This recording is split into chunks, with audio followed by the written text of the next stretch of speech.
Assalamualaikum warahmatullahi wabarakatuh. Saya Rianto dari semester 1 Pendidikan Ekonomi Malam Universitas Pancasakti Bekasi. Dalam video kali ini saya akan menjawab beberapa pertanyaan. Mata kuliah Filsafat Ilmu Pendidikan.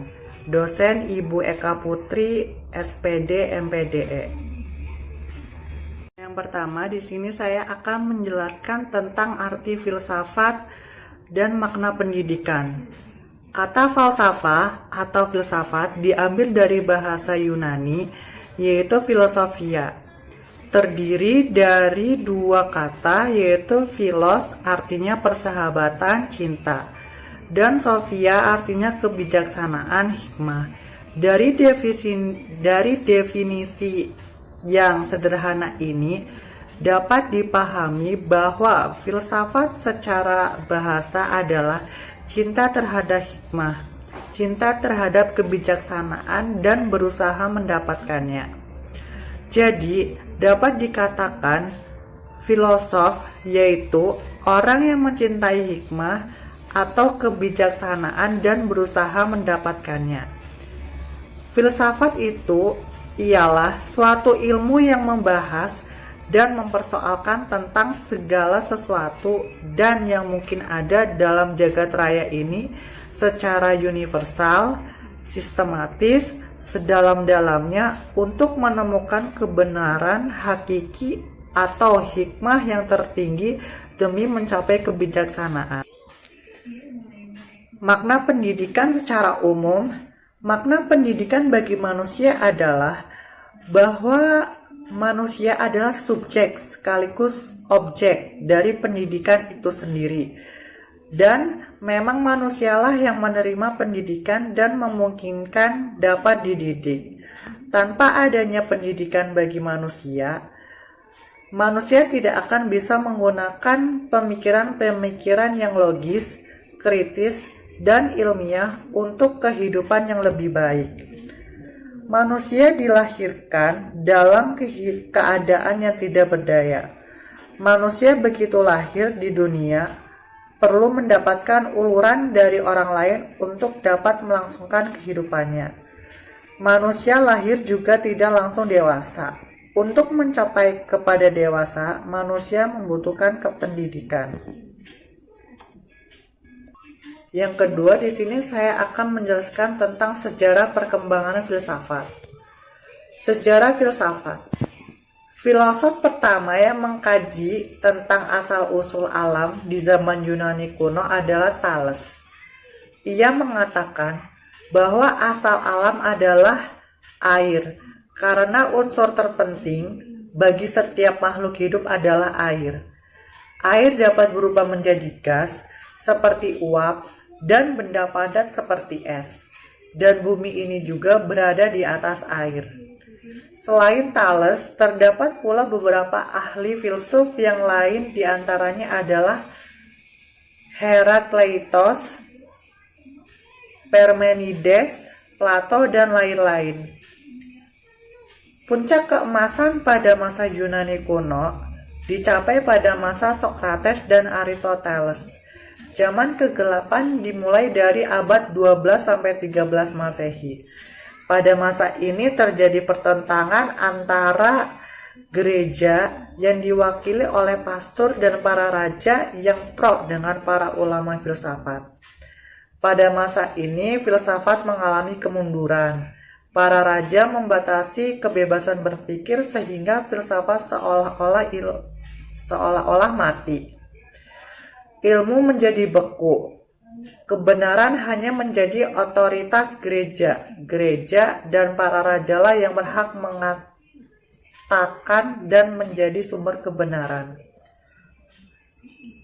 Pada zaman modern, perkembangan filsafat mulai ditandai dengan munculnya sebagai pemikiran-pemikiran, yaitu rasionalisme, empirisme, dan kritisme.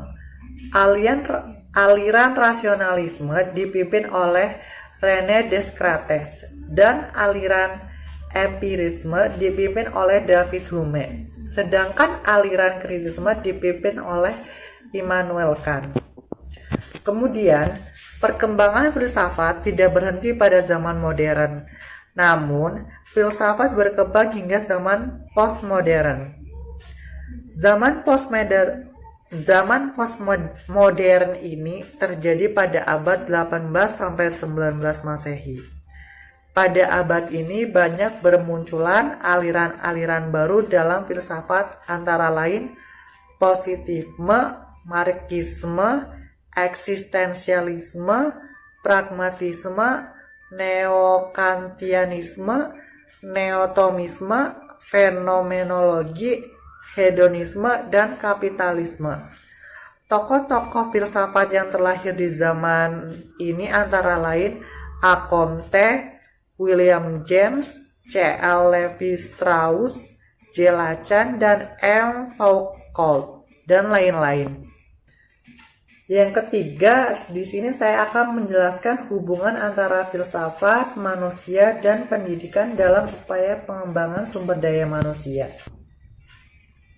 Manusia memiliki berbagai dimensi dasar, baik secara pribadi, jiwa, kelompok, dan lain-lain. Semua itu bercampur aduk menjadi potensi dasar atau bawaan manusia, sehingga disadari atau tidak, manusia telah mengembangkan potensi tersebut. Baik secara maksimal atau tidak, dengan baik atau buruk, semuanya tergantung manusia itu sendiri dan lingkungan yang mempengaruhinya. Pendidikan adalah usaha sadar, terencana, dan sistematis dan berkelanjutan untuk mengembangkan potensi-potensi bawaan manusia, memberi sifat dan kecakapan sesuai dengan tujuan pendidikan. Pendidikan adalah bagian dari suatu proses yang diharapkan untuk mencapai suatu tujuan. Nah, berbicara tentang pendidikan berarti membicarakan tentang hidup dan kehidupan manusia. Sebaliknya, berbicara tentang kehidupan manusia berarti harus mempersoalkan masalah kependidikan. Jadi, antara manusia dan pendidikan terjalin hubungan kausalitas. Jadi, hubungan antara filsafat, pendidikan, dan manusia secara singkat adalah sebagai berikut. Filsafat digunakan untuk mencari hakikat manusia, sehingga diketahui apa saja yang ada dalam diri manusia. Hasil kajian dalam filsafat tersebut oleh pendidikan dikembangkan dan dijadikannya potensi nyata berdasarkan esensi keberadaan manusia. Nah, di sini yang pertanyaan terakhir yaitu menjelaskan bagaimana hakikat diri dan keberadaan kita sebagai makhluk alamiah dan sosial di lingkungan kehidupan kita. Manusia itu secara alamiah ingin memenuhi kebutuhan dan kehendaknya masing-masing, ingin mewujudkan perkembangan zamannya menurut pendidikan dan kemampuan yang dimilikinya. Dalam arti, ia memiliki kemampuan untuk mengembangkan potensi-potensi dan membuka kesempatan dalam bidang pendidikan. Tidak ada manusia yang betul-betul ingin menjadi orang lain, sehingga selalu sadar akan kodrat alamiahnya. Maka setiap individu akan berusaha semaksimal mungkin untuk menemukan jati dirinya sehingga membedakan dirinya dengan yang lainnya. Manusia sebagai makhluk sosial artinya manusia sebagai warga masyarakat. Dalam kehidupan sehari-hari, manusia tidak dapat hidup sendiri atau mencukupi kebutuhan sendiri. Meskipun dia mempunyai kedudukan dan kekayaan, dia selalu membutuhkan manusia lain. Setiap manusia cenderung untuk berkomunikasi, berinteraksi, dan bersosialisasi dengan manusia lainnya. Dapat dikatakan bahwa sejak lahir dia sudah disebut sebagai makhluk sosial. Nah, itulah penjelasan saya. Apabila ada salah-salah kata, saya minta maaf. Sekian dan terima kasih. Wassalamualaikum warahmatullahi wabarakatuh.